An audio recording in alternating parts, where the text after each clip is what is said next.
You know, sometimes in life you gotta sit back and relax and realize that the old version of you will be happy with where you're at today. And I'm very happy with myself driving my truck, pulling my trailer, hauling pretty expensive shit on the deck.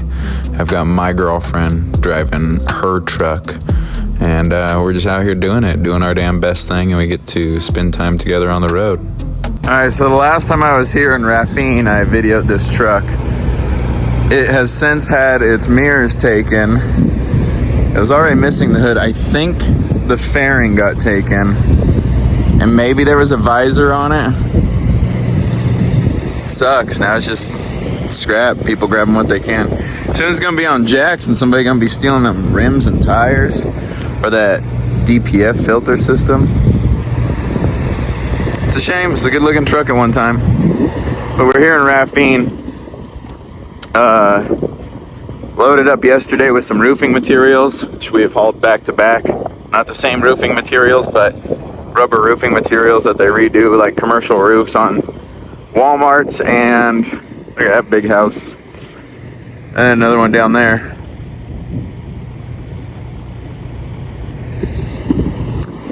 Rubber roofs that they redo Walmarts and you know, big buildings. I'm taking this to an Amazon warehouse.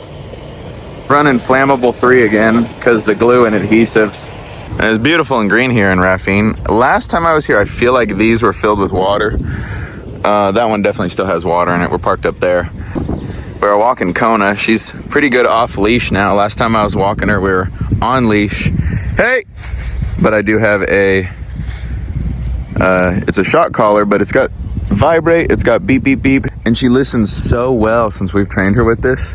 And if she doesn't pay attention, I just like beep, beep, beep to get her attention. Kona, come here. Okay, sit. Sit. Oh my gosh. Look how good you are. Okay, go play. Yeah, she's a really good dog. We got really lucky finding this one. So yeah, sorry I haven't been filming much. I don't know if I've been stressed or just in a funk. I'm not really stressed about anything. I took a week off to get some dental work done. And after that week off, it was like get back in the groove. And getting back in the groove was a little tough, but not really, I guess. I loaded up on a Monday in Kansas and took tractor implements for Land Pride. Kona, come. Get out of the road. I took some implements for tractor implements down to Florida and just boogied through those. Started off in Ocala, went down to Homestead. I rearranged the order, and then I went back up to Jacksonville. That way I was empty in North Florida instead of South Florida, where they anticipated like empty in Homestead, which is way down at the bottom by the Keys. But after that, it was grab some, hey, get out of the road.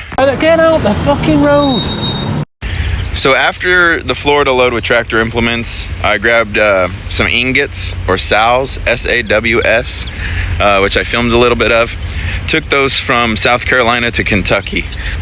Met up with my girlfriend after that to take the dog off her hands. Then after that, took some roofing material from Indiana to North New York. Farthest up in northern New York I've ever been, upstate New York. I don't know why I called it northern New York.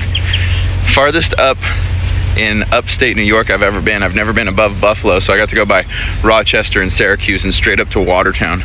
I unloaded that yesterday and then reloaded with these in PA and taken this down to Smyrna, Georgia, just outside of Atlanta. So I've just been kind of in a go, go, go. So trucking is same stuff, different day. And, you know, pick up a load, go, deliver a load. I think I've just been in such a busy flow, get stuff done, that I haven't had that spare time to relax and film or talk about stuff or anything really worthwhile. I kind of got a breather on this run because the miles is short and it's kind of a 2-day run. It's just outside the cuff of one day and delivering in time the next.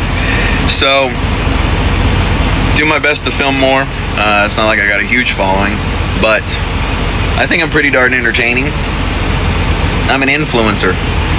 That week when I went from Tucson up to Colorado, I was fighting a sinus infection and a toothache. I had to get a ton of tooth. I had to get a lot of dental work done on my teeth. Ended up getting 2 root canals. Something got infected up there. It was killing me. It led to a sinus infection and just a ton of pain. It would be like throbbing, and I was like, I can't drive like this. Just currently out here walking the bean. We are on a load that is placard flammable 3. It's just roofing material, rubber roofing material. What's flammable is the adhesive that they lay that down with. Currently in Mount Airy, North Carolina at a Sheetz. I love me a Sheetz. About to get some lunch here, a massive burrito. Kona, come. What a good dog. Good girl. So maybe you guys know, maybe you don't, but when you're running hazmat, there's just a few things. You got to be, well, one, you got to be insured for it. So you need the insurance coverage, which I believe bare minimum is $5 million liability. Obviously, you need to placard the load correctly. 4 placards, 1 on each side. The placards are to let the public know the danger of the load. And if you were in an accident and the fire department shows up, they know what they're looking at, you know, flammable 3 or corrosive 2881 or whatever, you know, so they can prepare for what they're about to fight against. Other than that, like, you know, if you're missing a placard, 2 missing placards puts you out of service. What else? There's some hazmat routing, you know, you can't go through Indianapolis or can't go through Atlanta regardless. But, you know, normally you got to take the loops around cities.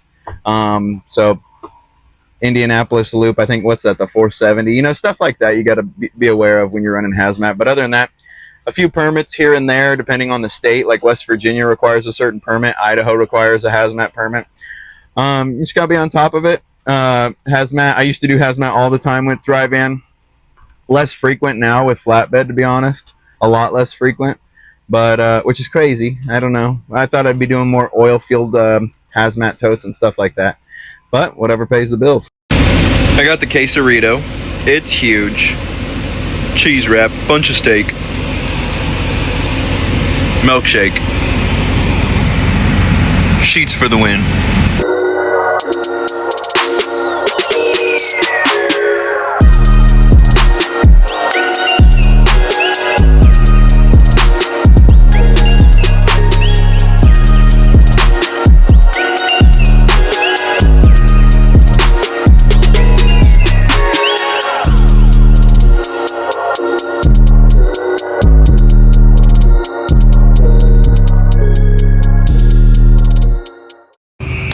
There's something I love about pulling up to a delivery the night before, getting a little head start on untarping, unstrapping, letting the dog run around and chill. But we pulled up here, we got the campsite right behind this guy. We are at our delivery. I just go through and I take all the bungees off the sides of the tarp, but I leave the 4 corners. I leave the front and then the back corner back there tight, so it's still held on in case it rains. Tarps are still on. And then underneath I have the rear one hooked in the front and the rear. I leave the placards on, which you can see the one right there in the middle of the trailer underneath. And then I undo half the straps because we're on their property. We're only going maybe another 300 feet or so. That way everything is still held down by 1 strap. But then I am, let's see, 1, 2, 3, 4, 5, 6, 7, 8 straps total already undone. I only have 8 to do tomorrow. She's taking care of some of their yard work, just tearing it up. But anyway, we're here in Smyrna, so you make your tomorrow morning easier by doing this at your own pace, not breaking a sweat tonight. And because tomorrow we have to deal with Atlanta. Smyrna right here, like 285 and the 20, right in the kind of armpit of that. It's Atlanta. It's outer Atlanta loop. Smyrna. And then for all the flatbed homies, flatbed gang, here's a storage idea. If you use bungees, I could not get myself to use paracord on holding my tarps down. I really just like how bungees hold them, even though they may puncture and rub. But this is storage. There's about 60 or so bungees on here. I have, you know, these are like 31-inch bungees. So I cut a 4-inch round pipe of PVC tube, about 34 inches long for like a 31-inch bungee, you know, or whatever. Measure the bungee first, tip to tip, with a little stretch before you cut it. Hey, quit tearing it up. But it's a good storage piece, 4-inch PVC, and then just hook them around each end, and then boom, you can carry it like a purse. If anyone tries to tell you lights don't matter, who do you think you're gonna see easier, quicker, more on a foggy day when a truck is pulling out of a, you know, an intersection trying to make a left turn and you're cruising?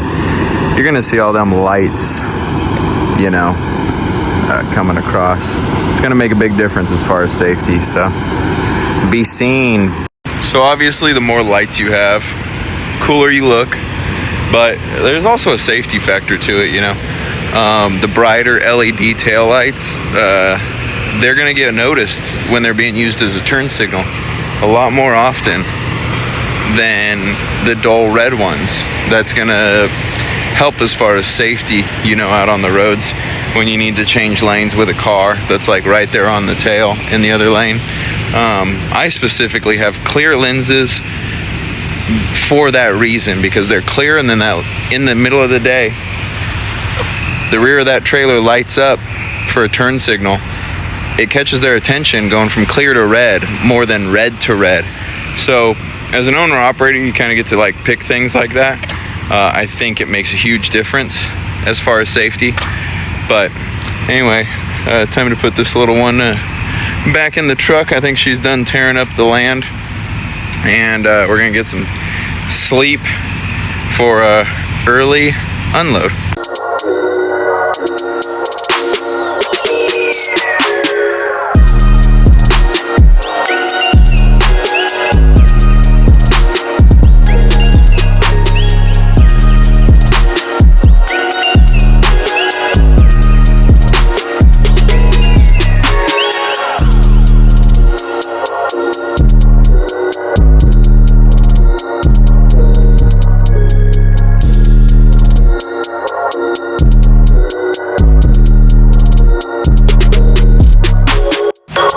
Oh my gosh, look at this transition right from unloading to reloading. What a guy.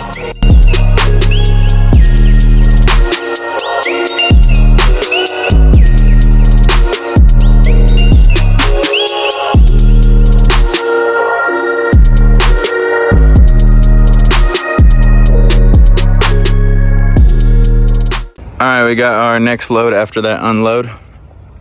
It's only 15,000. It's like 14,700 or something like that. Takes up 16 feet of deck space. I had my tarps strapped up there, so I just had them start back here, but I still have plenty of deck space. We pulled over here to strap and strap and tarp in their little tarping area. And so this is how you tarp. You start rear to front, but since we're only using one tarp, I rolled it out. There's the excess, and then we're gonna fold it out. But these are all like hardware bolts and nuts, I believe. These are lighter. All the weight is in these 4 pallets back here. I don't think they double stack them. I went to the bathroom. He had me loaded already. I just told him, hey, start there. Put the big ones up front so it breaks the wind. But I think these are pretty light, just big empty boxes with some light hardware, and then heavy, dense hardware, nuts and bolts.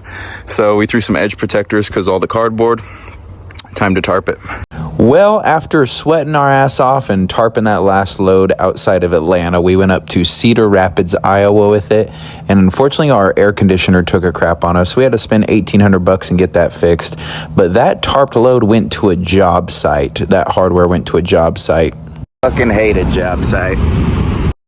So I run oil samples on my truck, and it recently showed potassium and sodium, which are 2 components of coolant, and that means that coolant was getting into the oil. And there was also signs of copper, and copper is the metal that is in your EGR cooler and your oil cooler.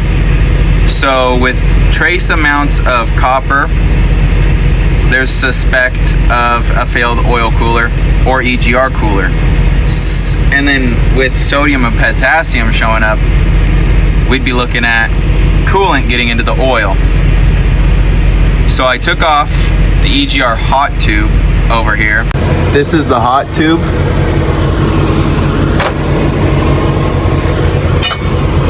It runs through this tube and into your intake. Runs over from the EGR cooler. So you have your exhaust manifold right here that feeds your turbo. And there's this connecting pipe back here. So exhaust runs through here and recycles back over.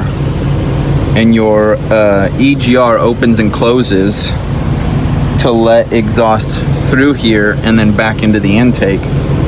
Coolant runs through here to keep this as well as your exhaust gases that are going back into the intake cooler. So this might be leaking internally. There's like a whole bunch of internal tubes that the exhaust runs through, like a honeycomb style. I don't know how to better explain it. It's hard because it's an enclosed item, you know. They put them in and then weld it up. You can see the weld right here where they finish it, and right here where they finish it. But anyway, exhaust runs through there. Coolant also runs through, so this is the only place where like coolant and exhaust would contaminate besides internally. And I run this sweet oil filter called an OPS, oil purification system. Highly recommend these. There's a little port you can take a oil sample off of. So I swap this out every 25,000 miles along with all my other filters. I don't change my oil though. And like every 100,000 I'll change my oil just because. But you take an oil sample, send it in, and they'll tell you what you saw there in that oil sample. So I took the tube off to look for moisture back there. I have the flash on. There's no moisture or water in there. And same with in here, no signs of water, no signs of moisture. No signs of moisture in here. None getting through there. So anyway, at a quick examination, I don't think my EGR cooler is leaking. Coolant has, your cooling system has less pressure. It's about 12 to 15 psi of pressure in your cooling system. Your oil system though, because your engine, when it's running, it has like 50 psi. So your oil system is more powerful than your cooling system. So while running, if your oil cooler was leaking, it would push oil into your coolant. And this is clean. There's no oil in this. I mean, you can see like dirtiness. That's just from aging. This would be way worse. This would be way muckier. I don't even have to take it off. Even though the engine's still hot, I'm not gonna take it off. So I don't know where the coolant was getting into the system or the copper. Copper is just wear metals, so something internally just kind of wearing out. Nothing to really be worried about. Motors, you know, they wear over time, but it's something to keep an eye on. Anyway, these oil samples are freaking genius. I love them. Kind of gives you an insight to the internal health. But we're gonna slap this back on and call it good because I don't see any water. And yeah, that's why I took that off, to kind of just do a quick inspect. Another inspection you could do is take this off and look to see if this back in the back here is leaking coolant. It would kind of back feed and some internal coolant would leak out of here. So you could take this off. But yeah, I don't know. It's kind of a good sign that it's dry, but I'm also like, where did that? We're here at Casey's doing a reset in Cedar Rapids, north of Iowa City. But anyway, I don't know. Internal health good, I suppose. Stay loaded.